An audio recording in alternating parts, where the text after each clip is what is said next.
Dios bendiga a todos. Bienvenidos a Biblia Estudio TV, tu instituto bíblico virtual. Soy Víctor Cáceres, quien los saluda en el amor de Jesucristo.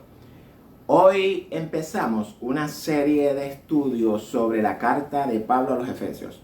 Una carta muy reveladora para nosotros, la iglesia. Una carta cargada de información muy profunda para la iglesia de Jesucristo. Y en este estudio expositivo y explicativo vamos a descubrir el mensaje que Dios nos revela por medio de Pablo a nosotros. Esta carta fue escrita a la iglesia en Éfeso. Sin embargo, nosotros debemos de mirarnos en el espejo de los Efesios. Esa iglesia ya no existe, ahora estamos nosotros. Por tanto, el mensaje revelado por Pablo en esta carta es para nosotros. El propósito de esta carta es fortalecer nuestra fe mediante la explicación de la naturaleza y el propósito de la iglesia. Pablo es el que nos revela que la iglesia es el cuerpo de Cristo. Dice Pablo en Romanos que nosotros hemos muerto a la ley mediante el cuerpo de Cristo. Entiéndase, el cuerpo literal de Cristo. Y también nos revela que nosotros somos el cuerpo de Cristo, espiritualmente hablando. Y este cuerpo necesita ser edificado en nosotros. Hoy empezamos explicando los primeros 3 textos de la carta, donde aprenderemos lo que Pablo nos revela en cuanto a su apostolado. Aprenderemos qué significa que fuimos bendecidos con toda bendición espiritual en los lugares celestiales en Cristo. En estos 3 versos profundizaremos hasta encontrar lo que verdaderamente Pablo nos transmite por medio de esta figura retórica. El estudio de hoy tiene un tiempo de aproximadamente 40 minutos, así que por favor, sea paciente. Mire el estudio completo para que pueda entender el mensaje de Dios para su vida. En este estudio también escuchará cosas que nunca han sido enseñadas en nuestras congregaciones. Les ruego que no se alarmen con lo que escuchen. Todo es verdad bíblica. Alguna verdad que por una razón u otra no se enseñan en nuestras congregaciones. Pido al Señor que abra los ojos de nuestro entendimiento, nos dé sabiduría, discernimiento y un corazón dispuesto a recibir su verdad. Espero que se edifiquen con el estudio y lo compartan con todos sus contactos en las redes sociales para que también ellos sean edificados. Así que adelante con el estudio.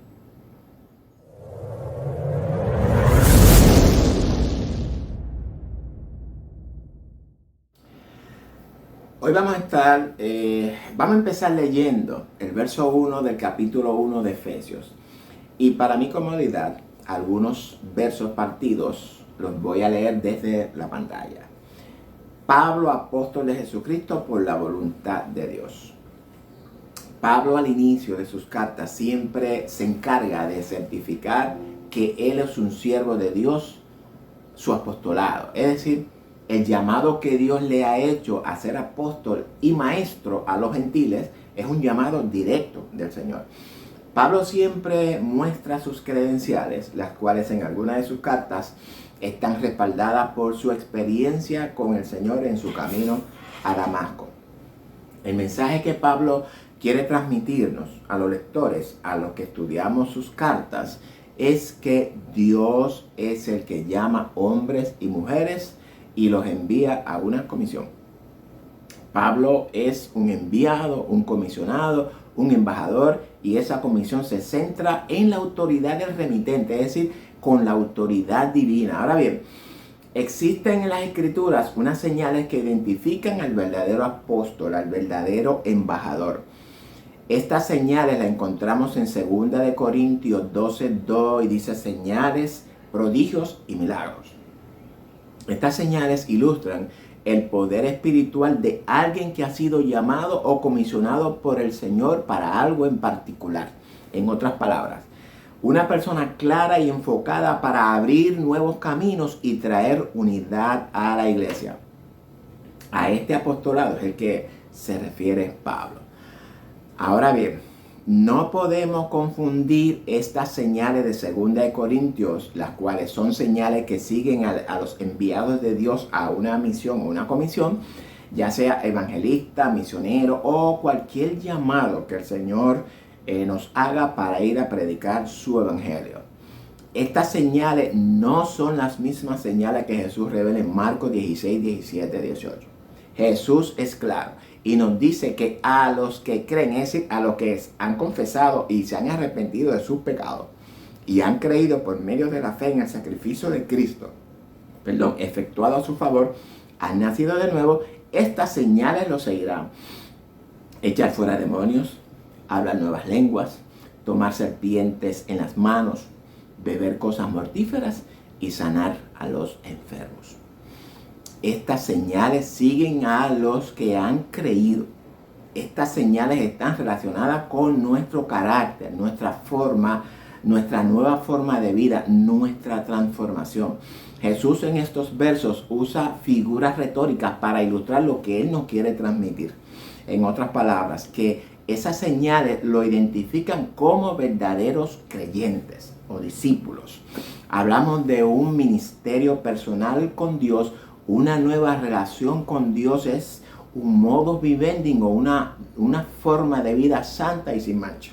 No podemos interpretar estas señales literalmente porque el Evangelio es una forma de vida, una transformación de la mente humana. Pero esto hablaremos un poquito más adelante en la explicación de Efesios. Recordemos, amados, que la Biblia pudiéramos decir que es una especie de drama psicológico que trata del comportamiento humano. Este es un libro de psicología. Yo te diría a ti que es el más perfecto de todo el universo. Los relatos bíblicos podríamos considerarlos como las manifestaciones externas de los pensamientos de la humanidad. Cada historia, cada conversación, cada acción, cada comportamiento nos revela la forma de pensar del hombre. Como es el hombre en su corazón, tal es él. La historia de su vida es la manifestación externa de su forma de pensar, amados, igual que la mía. Si usted no está conforme con su vida, debe de cambiar entonces su forma de usted pensar. Esta forma de pensar se encuentra en la palabra de Dios. La palabra de Dios moldea nuestros pensamientos a los pensamientos de Dios. Nuestros pensamientos crean nuestra forma de vida. Y si usted piensa constructivamente, yo lo voy a lograr, yo lo puedo todo en Cristo, y se aferra a esa verdad de la palabra de Dios, usted construye su vida para alcanzar el éxito que Dios quiere para usted.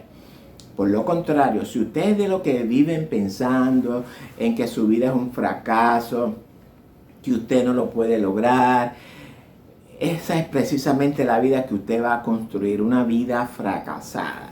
Y continúa el verso diciendo: a los santos y fieles en Cristo Jesús que están en Éfeso. Aquí encontramos otra particularidad de Pablo. Pablo reconoce que todos los que hemos creído fielmente en el nombre de Jesús, es decir, en el carácter de Jesús, son santos. Y para aclarar dudas, cuando la Escritura habla del nombre de Jesús, del nombre de Dios, del nombre de Jehová, estos tres nombres son sinónimos, son los mismos. En la Escritura, el nombre identifica el carácter de la persona. Cada vez que la Escritura habla de cualquiera de estos tres nombres, se refiere al carácter santo, amoroso, justo y perfecto de Dios. Ahora bien, el nombre de Dios y el nombre de Jehová actúa en Jesús el hombre. Es por esto por lo que Jesús dice que todo lo que le pidas al Padre en su nombre, Él se los dará. Pero de este nombre, hablaremos en la explicación de Filipenses 2:10. Ahora bien, seguimos con a los santos. Y por santo, entendemos a una persona sacada de un sitio y puesta en otro sitio. Una persona apartada para cumplir la voluntad, el propósito y el plan de Dios. Como somos santos porque Dios es santo. Yo soy santo porque Dios me ha trasladado del reino de las tinieblas al reino de luz. y ahora en el reino de los vivos de una manera diferente a la que antes vivía en el reino de las tinieblas. Esa nueva vida que estoy viviendo, y cuando hablamos de una nueva vida, significa una nueva forma de pensar, de actuar. Tenemos la mente de Cristo en nosotros, amados. Su carácter operando en nosotros. Esa vida la vivo por medio de un proceso llamado santificación. Y aunque todavía no haya terminado el proceso de santificación en mi vida, Dios me ve santo. Porque Dios mira nuestro proceso de santificación por medio de la santidad de su Hijo amado. Si Dios lo ve a usted santo, entonces usted tiene que verse santo. Porque si usted no se ve santo, entonces usted contradice lo que Dios dice de usted. Y esto que voy a decir lo digo con mucho respeto, amor que siento por usted. Usted en ninguna circunstancia se debe de percibir como usted mismo, como un pecador arrepentido. Porque ese pensamiento es el que escucho en algunas congregaciones. Soy pecador arrepentido. Usted era un pecador. Al proceder al arrepentimiento, usted es perdonado y hecho nueva criatura en Cristo. El pecador que había en usted está crucificado. Usted es una nueva criatura. Usted es hijo de Dios y punto. Por tanto, usted no es ningún pecador arrepentido. Porque mientras siga pensando y confesando que usted es un pecador arrepentido, no podrá ser hijo de Dios. Porque ese pensamiento moldea su mente para perdición. Porque Jesucristo no era un pecador arrepentido. Mantenga esta verdad en su mente. Aprenda a crear hábitos constructivos, amados. En esta explicación vamos a explicar cómo podemos controlar también nuestros pensamientos. No se pierdan ningún capítulo de esta explicación. Ahora bien, Pablo, entendiendo todo lo que esto, ¿verdad? Entiende todo esto, pues no llama santos. Pablo dirige su comunicado a los santos de Dios. Y no se deje engañar con otro pensamiento. Usted es santo y punto y se acabó.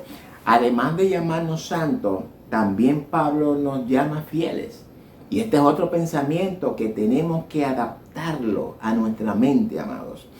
Usted es llamado a ser fiel a Dios. Todos nosotros somos llamados a serle fieles a Dios. Por tanto, la fidelidad a Dios empieza en nuestra manera de pensar. Mírese usted mismo santo y mírese usted mismo fiel. Crea que usted es santo y crea que usted es fiel a Dios. ¿Por qué Pablo nos llama fieles? En mi caso personal, yo soy fiel a Dios. Mi fidelidad empieza creyendo por fe que soy fiel a Dios. Empieza con mi manera de pensar, confesando en mi corazón que soy fiel y vivo en fidelidad a Dios. ¿Por qué debemos de confesarlo, amado? Para sugestionar nuestra mente, para que cuando nos veamos tentados a serles infiel a Dios, nuestra mente no va a recordar que somos fieles a Dios. Practíquelo, a mí me ha funcionado de maravilla. Yo estoy aprendiendo a llamar las cosas que no son como si fuesen. Aprenda usted también. Soy fiel porque la verdad de Cristo me ha libertado de todo el sistema de pensamiento mundano que me dominaban. Y ahora he aprendido que Dios es la conciencia de ¿qué? De mi ser. Dios es mi propia vida. Yo soy, al igual que usted, la imagen o la manifestación externa de ese Dios que nos creó. La verdad de Dios me ha libertado para comprender esta verdad. El conocimiento de la verdad de Dios me está libertando poco a poco de toda esta mentira, engaño, falsedad, vanidad, hipocresía, de todas las influencias del sistema babilónico. El propósito de estos estudios es precisamente ese, que usted que lo ve, que lo escucha, aprenda a conocer la verdad de Dios. Claro está, usted puede preguntar, ¿qué es serle fiel a Dios?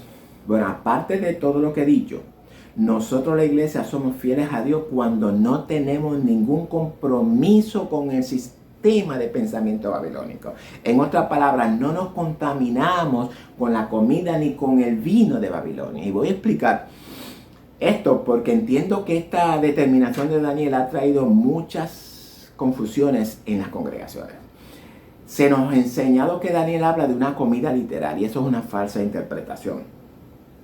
Contaminarnos con la comida de Babilonia significa que nuestra forma de pensar es igual que la de Babilonia y por tanto nuestras obras, que son el resultado de nuestros pensamientos, son pecaminosas, amados. Estas obras pecaminosas son ilustradas por Pablo en Gálatas como obras de la carne. Y para su beneficio se las voy a recordar. Adulterio, fornicación, inmundicia, lascivia, idolatrías, hechicerías, enemistades, pleitos, contiendas, celos, ira, disensiones, herejías, envidias, homicidios, borracheras, orgías y cosas semejantes a estas. Hablamos de 17 obras de la carne. No quiero decir que sean todas porque estas representan a 17 grupos compuestos de otras malas obras. Pero en la explicación de Gálatas profundizaremos en estas obras de la carne. Y beber el vino significa que el sistema de pensamiento babilónico nos influye y nos domina. Y si esos pensamientos nos influyen hasta dominarnos, somos cautivos del sistema babilónico. Un ejemplo, cuando hacemos coro a nuestros compañeros impíos, nos estamos contaminando con la comida y el vino de Babilonia. Cuando nosotros nos amistamos con esos pensamientos, estamos rechazando la santidad de Dios y su fidelidad. Dios es fiel con nosotros. Dios nos quiere para Él solamente, no yugo desigual. Por tanto, amado, Dios te ama celosamente y el celo de Dios por ti y por todo trae ira. Evitemos esa ira. Somos fieles a Dios cuando no corremos con el mundo en su desenfreno.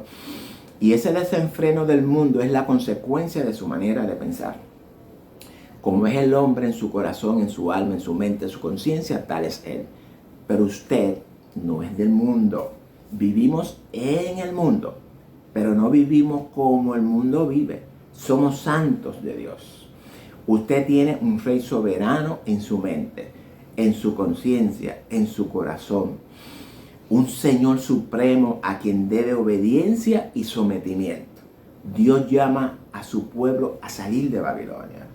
La iglesia de hoy está sentada a la mesa, contaminándose con la comida y con el vino de Babilonia. Nuestro único compromiso es con la forma de pensar de Dios. Andamos únicamente conforme a las obras que Dios preparó de antemano para que viviésemos en ellas, amados. Y esas obras son el resultado de una vida íntima y comprometida con Dios en el reino de Jesucristo. Y tenemos una vida íntima y comprometida con Dios cuando sus pensamientos, su carácter se manifiesta en nosotros y por medio de nosotros. Y de estas obras hablaremos en el capítulo 2:10.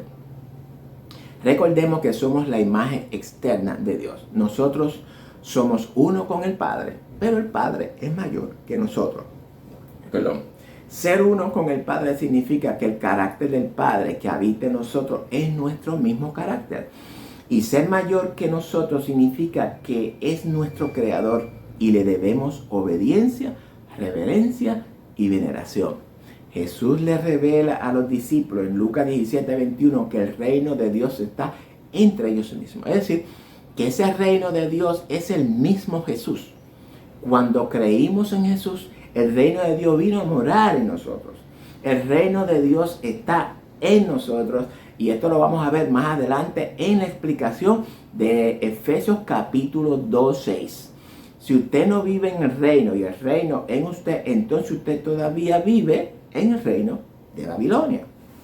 Entonces, lo que Daniel propuso en su corazón no fue entrar en una dieta física, amados.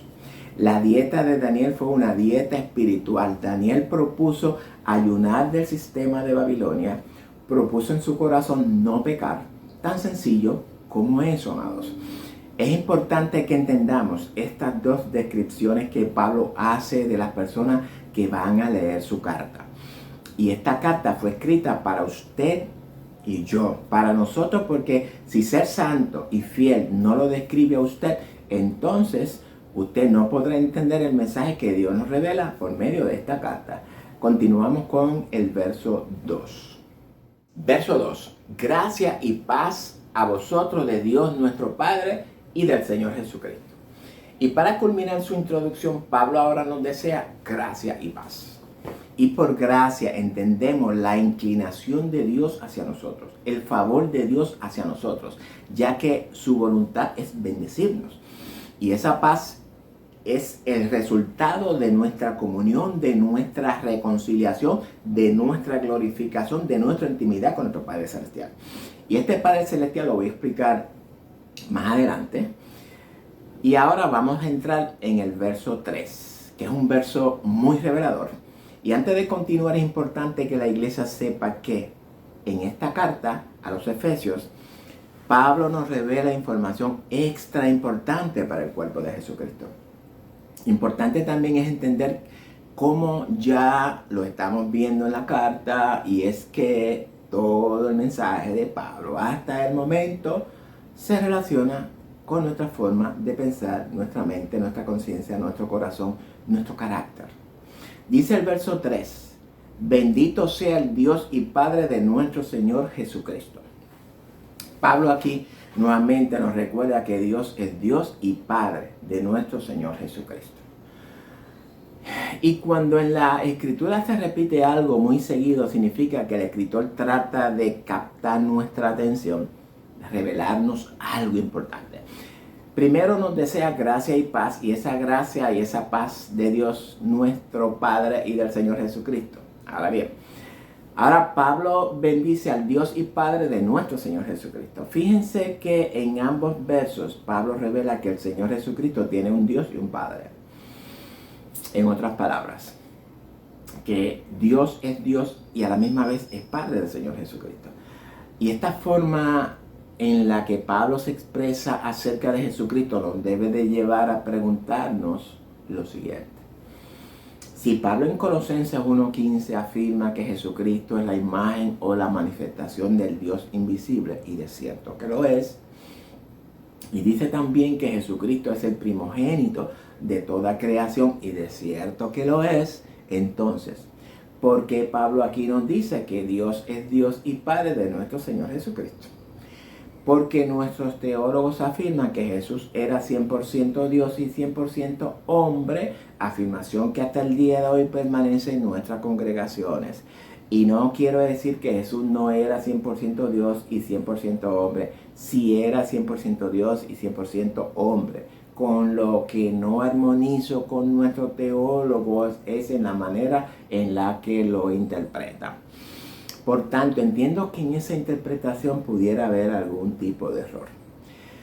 Pero esto lo vamos a descubrir en parte más adelante en este mismo capítulo 1, yo creo que en el capítulo 1 o 2.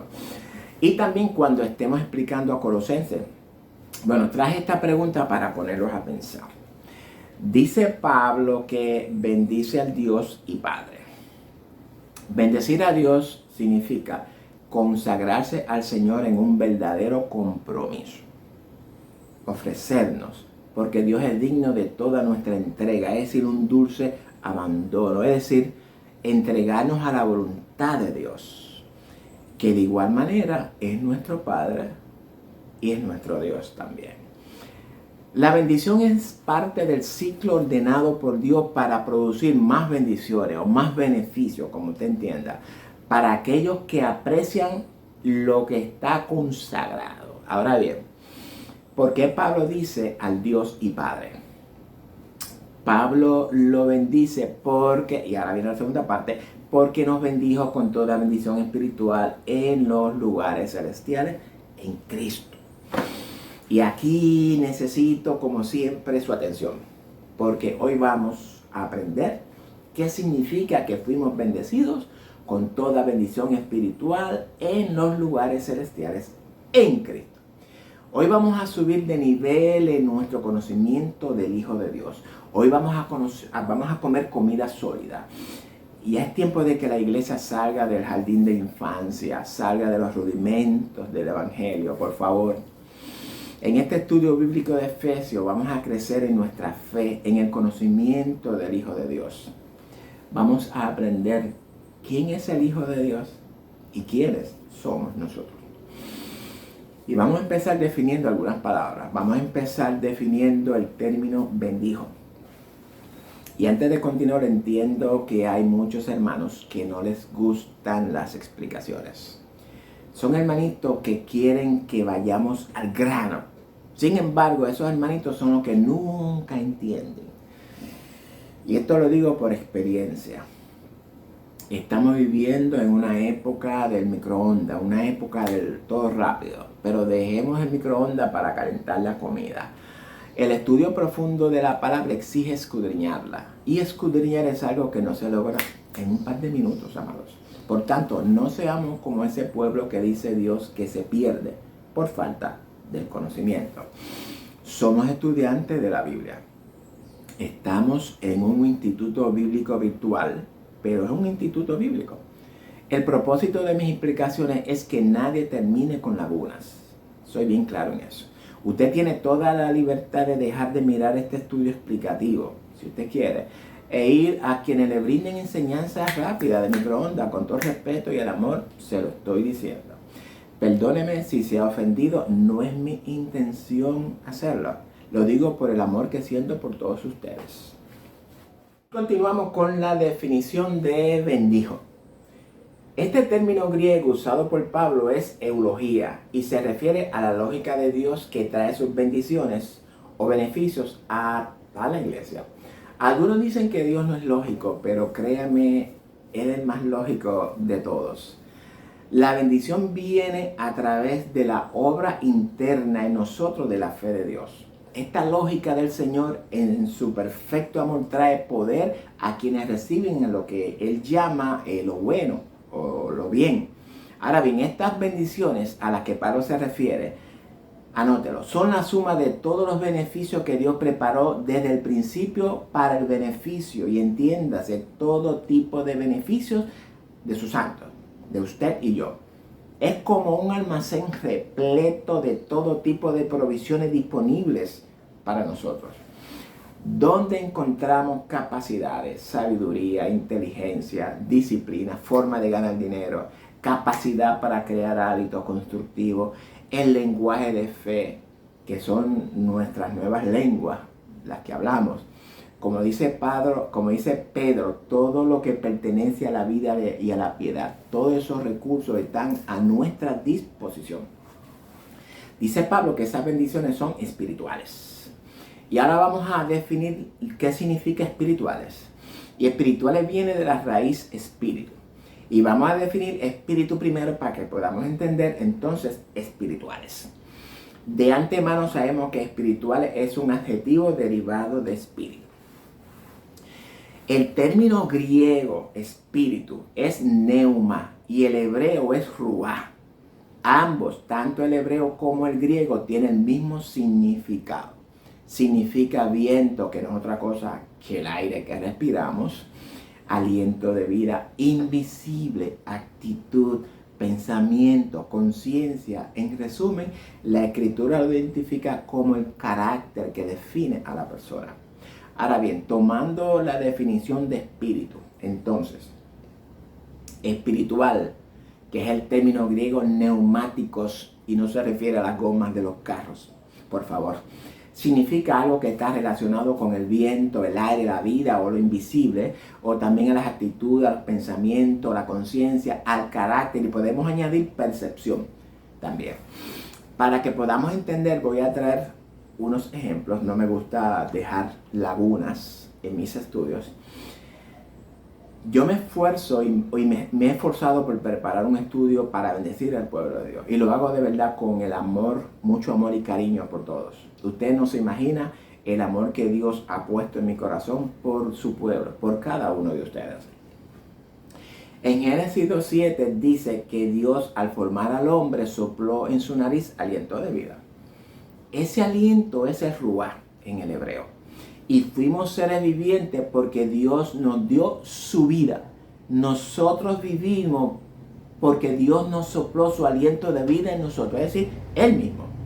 En Números 14, otro ejemplo, encontramos el castigo de los 10 espías que Moisés envió y murmuraron de la tierra que Dios le había prometido.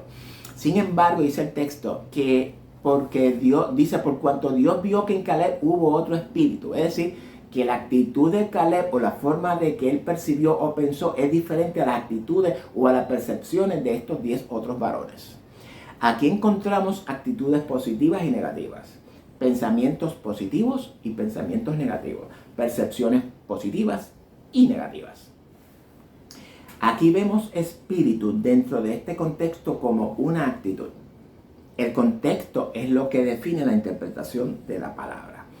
Otro ejemplo. Jesús le dice a la samaritana que Dios es espíritu y busca adoradores en espíritu y en verdad. Dentro de este contexto, ¿cómo definimos espíritu? Aclaro, para su conocimiento, la única diferencia que hay entre el Espíritu de Dios y el Espíritu del hombre es que el Espíritu de Dios es amor santo, justo y perfecto. Por eso se escribe con mayúscula. Y el del hombre es todo lo contrario, es profano e imperfecto.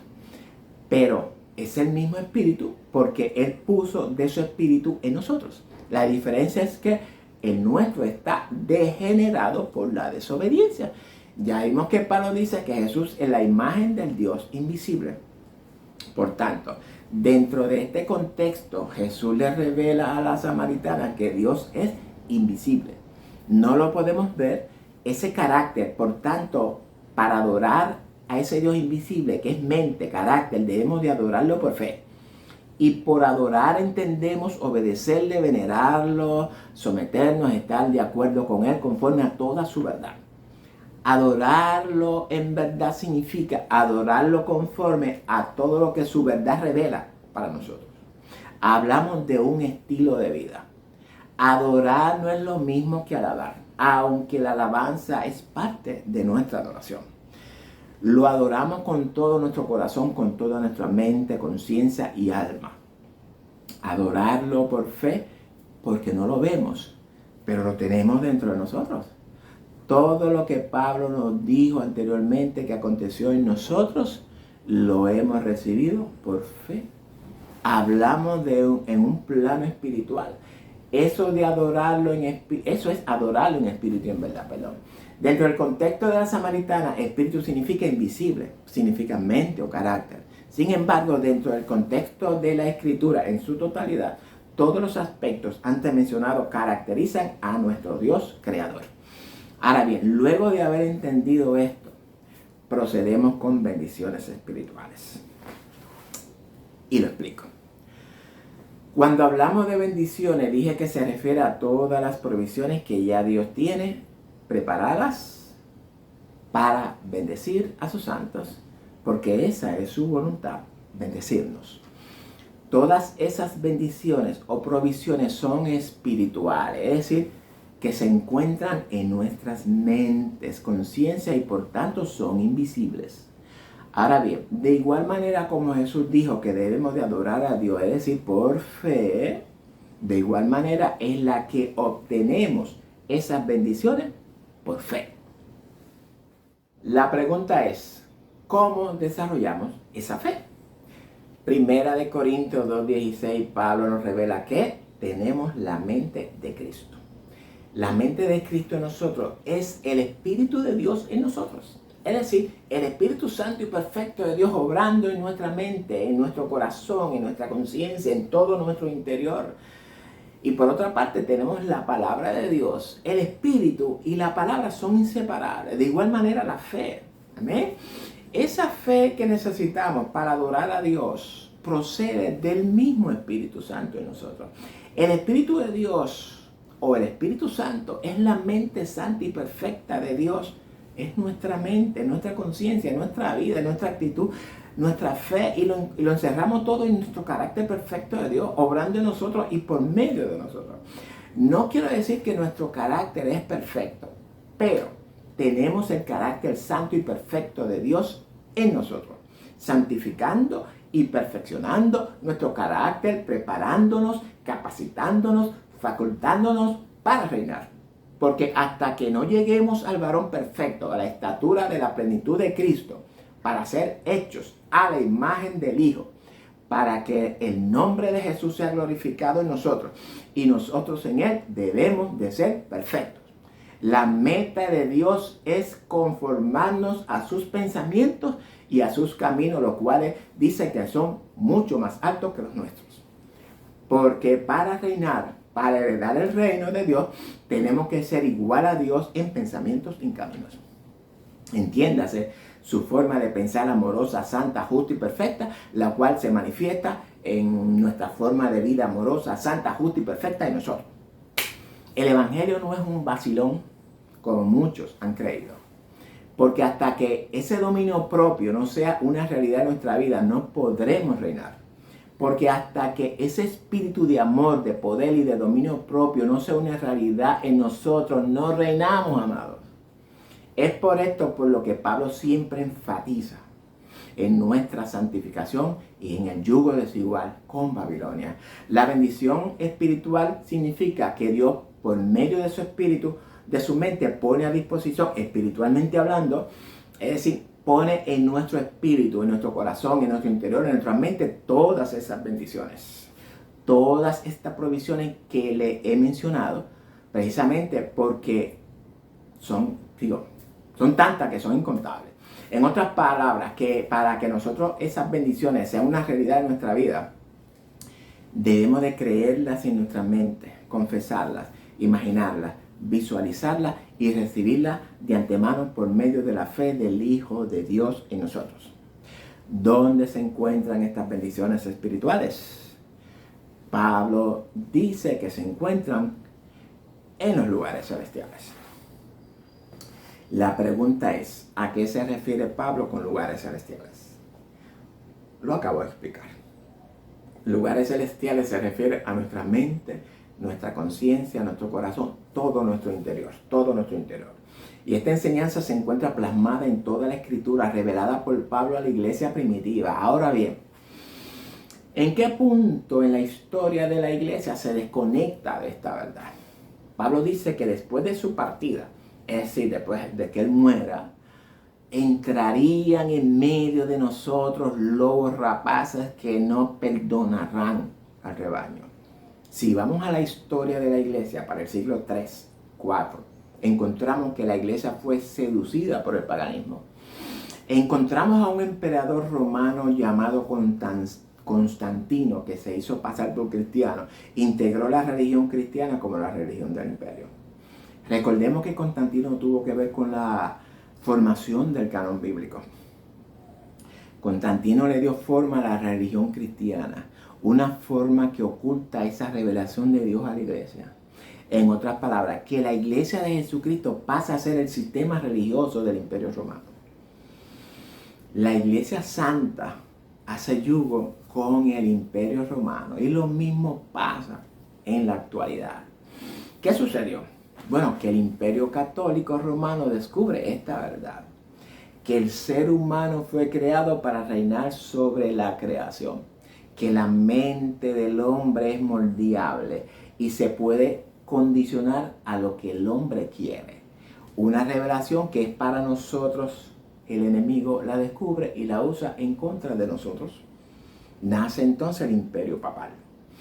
Este imperio se apodera de todos los reinos de la tierra por medio de sus imposiciones, obligaciones, dominios, poderes autoadquiridos y somete a toda la humanidad bajo su poder por medio del miedo, engaños, mentiras, falsedades y todas las vanidades. Le dieron forma a ese infierno como la iglesia lo conoce hoy. Crearon las indulgencias, purgatorio y todo esto para darle credibilidad a este infierno formado por ella. Estamos hablando de una violación de las conciencias del hombre, del ser humano. Y esta violación es la misma con la que tratarán de violar nuestra conciencia. El que tiene oído para oír que oiga. Este tiempo se conoce como el tiempo de oscuridad de la iglesia. Esa verdad fue oculta durante el tiempo oscuro de la iglesia. El tiempo donde se prohibió totalmente leer la Biblia. Hablamos del tiempo de la soberanía papal, donde solamente los sacerdotes tenían el derecho a leerla. La razón para que el ser humano no descubra esta verdad que hoy estoy enseñando, al igual que otros hermanos enseñan. Hasta el día de hoy todavía la Iglesia de Jesucristo sigue esclavizada por las influencias y creencias católicas. La Iglesia celebra gran parte de las tradiciones católicas. La Iglesia no ha discernido que estamos, y me incluyo como Iglesia, estamos confraternizando con las tradiciones del enemigo. En Apocalipsis es identificada como la madre de las rameras. Madre porque tiene hijas, las cuales son rameritas. Pentecostal, adventista, bautista, metodistas, testigos y todas estas denominaciones que se conocen hoy. Todas ellas nacen de la madre. Y no se moleste conmigo por decir la verdad, amado. Voy a preparar un estudio sobre la intervención de Constantino en la iglesia cristiana. El propósito de estos estudios es que recapaciten. Hagan como el hijo pródigo que razonó, repensó, recapacitó. Despertemos a la verdad de la Biblia. Es tiempo de que la iglesia deje de estar escuchando esta serie de predicaciones que lo único que hacen es perturbar el corazón del creyente. Predicaciones cargadas de emociones y pocas convicciones. No predicamos el evangelio del reino ni el nombre de Jesús. ¿Sabe usted que esa fue la predicación de Felipe, la cual trajo a los pies de Cristo mucha gente? Busque enseñanzas bíblicas, discipulados, estudios bíblicos. Escudriñe la escritura y salga de Babilonia. Yo no escucho predicaciones en ninguna de las congregaciones. Y en mi congregación escucho por obligación, porque no hay opción. Y disculpe, no es hard feeling. Sugiero que usted indague en el internet acerca de este tiempo de la oscuridad de la iglesia. No se molesten conmigo. Y otra cosa, ya casi estamos terminando. Otra cosa importante que debemos de comprender es que los escritores bíblicos usaron un lenguaje metafórico, simbólico, alegórico, numérico, parábolas, en fin, una serie de figuras retóricas. ¿Por qué los escritores bíblicos hacían esto? La razón fue para proteger el mensaje de Dios. ¿Protegerlo de quién o de quiénes? Protegerlo del misterio de iniquidad, protegerlo de los enemigos de la verdad. Pero vimos que el enemigo se nos adelantó en el descubrimiento de esta verdad. Pero tranquilos, porque el enemigo por el momento reina sobre las mentes de los hombres. Un reino de miedo, intimidación, obligación, sometimiento, esclavitud y todo tipo de libertinaje que se levanta contra la autoridad de nuestro Dios. Pero ese reino le será quitado y dado a los santos. Es por esto que esto es lo que nos revela Daniel 7, 26 y 27. Pero se sentará el juez y le quitará su dominio para que sea destruido y arruinado hasta el fin. Y que el reino y el dominio y la majestad de los reinos debajo del cielo sea dado al pueblo de los santos del Altísimo, cuyo reino es reino eterno y todos los dominios le servirán y le obedecerán. Si las predicaciones no enseñan esta verdad, entonces suéltela y regrese a la Escritura, amados. El evangelio del reino. Esa promesa es para los santos del Altísimo. Si usted no es un santo, es tiempo de que usted cambie su forma de pensar. Pero ahora Dios nos ha despertado el espíritu en nosotros. Jehová en Ageo despertó el espíritu de Zorobabel, el espíritu de Josué sumo sacerdote y el espíritu de todo el pueblo. Ahora toda esta verdad se está revelando en nuestros corazones. Tenemos un espíritu de amor, de poder y de dominio propio.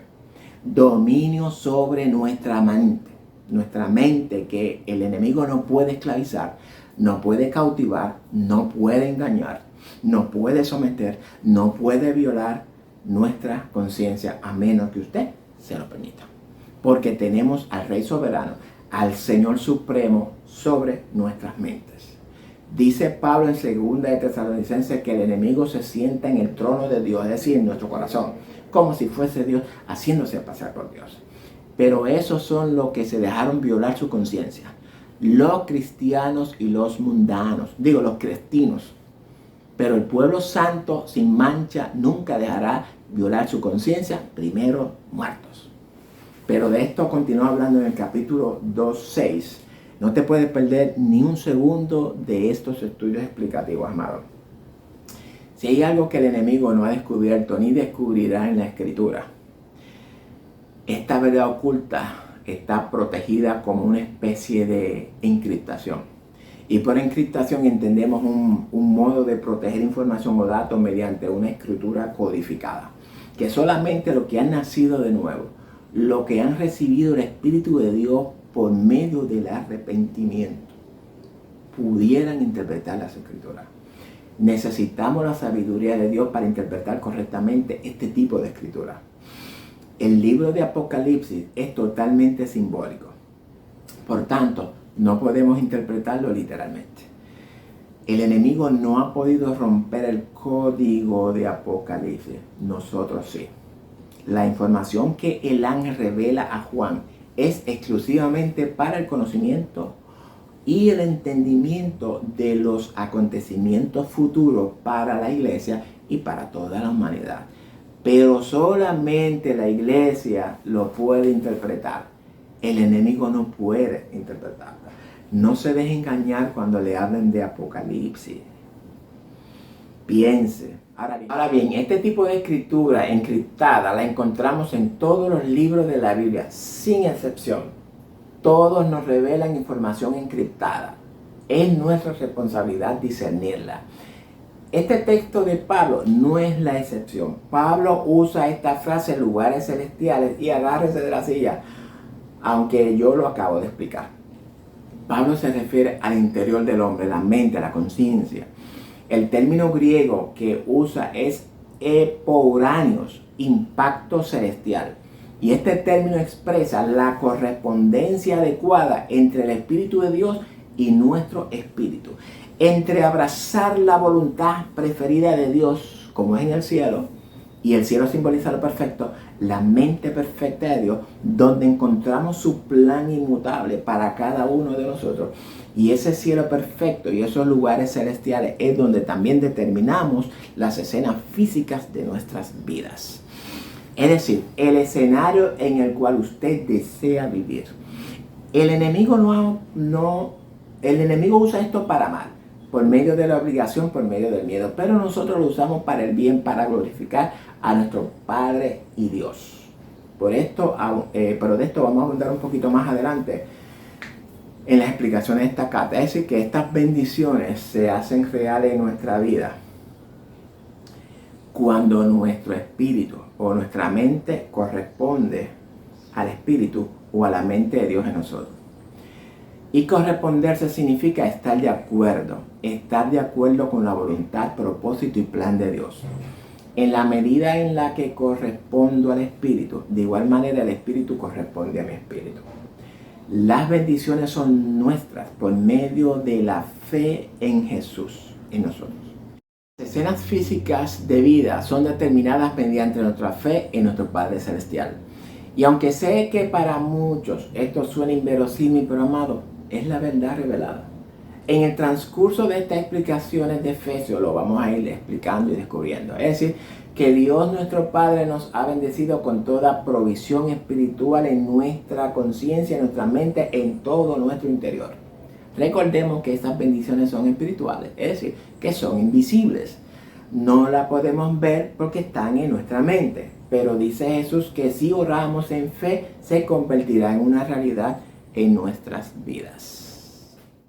Ahora bien, esas provisiones están en nosotros para nosotros. Es decir, que están disponibles de antemano para nosotros. Y esas bendiciones o provisiones, no importa el tipo de necesidad que usted tenga, esas provisiones están dentro de nosotros. No tenemos que buscar nada fuera de nosotros. No podemos hacer lo mismo que Adán, que buscó fuera de sí mismo lo que ya tenía dentro de sí mismo. Todo lo que necesitamos ya Dios nos lo ha dado. Nuestra mente es el huerto de Dios. Y esas bendiciones las pedimos por medio de nuestras oraciones. Y nuestras oraciones Jesús nos dice cómo deben de ser. Lo dice en Marcos 11:24. Por tanto, dice Jesús, que todo lo que pidas en oración, Tienes que creer que lo recibirás y lo recibirás. Creer significa tenerlo en tu posesión antes de recibirlo. Tenemos que aprender a visualizar eso que estamos pidiendo en nuestra posesión, como que ya lo tenemos. O visualizarnos siendo eso que Dios quiere que seamos. Creer que ya lo tienes o que eres, aunque todavía no lo sea ni lo tenga. Eso es orar en fe, creyendo que Dios escucha tu oración y por tanto, si crees, ya lo tienes. Y no tienes que gritar, recuerda que Él está en tu interior, la conciencia de tu ser. Pero seguimos hablando de la fe más adelante. Y para cerrar el capítulo, el verso 3, dice Pablo que todas estas bendiciones espirituales, las cuales sabemos que ahora que están dentro de nosotros, en nuestro interior, son en nuestra mente, en nuestra conciencia, son nuestras en Cristo. Y aunque este término en Cristo lo encontramos más adelante, ahora no lo voy a explicar profundamente, ya que más adelante tendremos la oportunidad de hacerlo. Pablo dice que las bendiciones espirituales no son para todo el mundo, son para los que vivimos en Cristo. En otras palabras, los que hemos sido trasladados del reino de tinieblas al reino del Hijo de Dios. Y este traslado también lo explicaremos cuando lleguemos a la carta a los Colosenses, que es donde Pablo nos habla de esto que aconteció en nosotros, este traslado. Ahora bien, antes de entrar en el verso 4, el cual nos revelan unas verdades maravillosas, voy a resumir lo que hemos discutido. Ya hemos explicado la razón de por qué Pablo al inicio de sus cartas, ¿verdad?, nos revela sus credenciales. También hemos explicado por qué dice que Dios es Padre, es Dios y Padre del Señor Jesucristo. Y aprendimos que también es Dios y Padre de nosotros. Ya hemos explicado lo que significa que Dios, nuestro Padre, nos ha bendecido con toda bendición espiritual en los lugares celestiales. Así que repase el video. Si se me ha quedado algo de explicar en los primeros 3 versos, en el camino lo explico. Vamos ahora a entrar en el verso 4. Ya hemos visto parte de todas las cosas que Dios ha preparado para sus santos. Y ahora vamos a ver la razón por la cual Dios ha hecho todo esto. Porque sabemos que por ser bueno no lo ha hecho. Pablo ahora lo va a explicar en la segunda parte del estudio expositivo y explicativo de la carta a los Efesios, no en esta. Así que no te pierdas la segunda parte, la cual viene de camino. Comparte este estudio con todos tus contactos en las redes sociales para que también escuchen y aprendan a conocer la palabra de Dios. Dios le bendiga a todos, los amo en el amor de Jesucristo.